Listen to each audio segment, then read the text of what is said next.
Kaixo, ongi etorri beste bideo batera. Platov anaien beste amaiera artistiko batera. Posizionetan zuriak irabazi behar du. Erraza ematen du, ze zaldi eta alfia dauka eta beltzak ez, baina beltzak A-bin boi badauka. Eta oso zoia da, koruazioak egitea. Lehenengo mugimendua erraza da. Alfia F6, koruazio hori ekieteko. Baina, dela.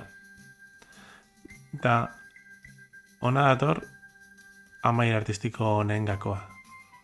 Batek pentsau dezake, zaldia F3 mugituz, ekiten dela korazio.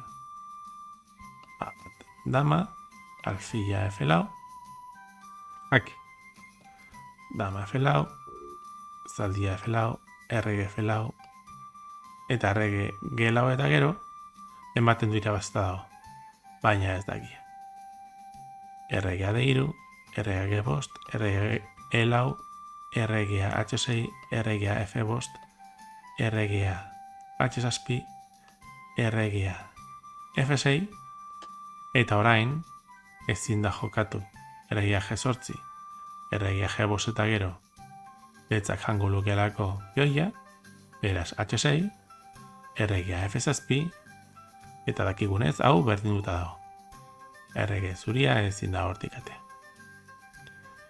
Beraz, D4 eta gero, beste mugimendu bat topatu behar dugu. Baina argi dago ezin dela koruazioa ekiditu.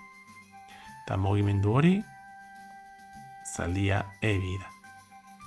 Noski orain ezin da jan, alfia D4 eta gero, hau josita dagoelako, lauki ona dalako bioiaren koruaziorako, eta beraz mugimendu zintzudun bakarra A bat dama da. Eta orain berriro mugimendu magiko bat. Zaldia C bat. Noski, zaldia hau ezin da jan, dama C bat eta gero alfia G5 jake, eta atzean dama dagoelako. Ze beste aukera ditu beltzak. Adibidez, H6 eta hemen ikusiko dugu aldaera nagusiaren ideia, vale? Alfia E5 eta gero aldaera nagusien gauza berdina ikusiko dugu. Noski, berdin, dama C bat eta gero alfia F4 jake eta dama irabaziko da. Eta noski, dama B bat eta gero hemen dator amaia artistiko honen ideia.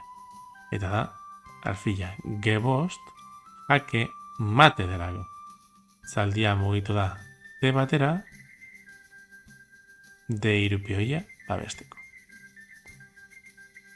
Beraz, zaldia C bat eta gero, H6 aparte beste erabadago G5 laukia babesteko, eta hori da dama A5, eta orain, berriro magia.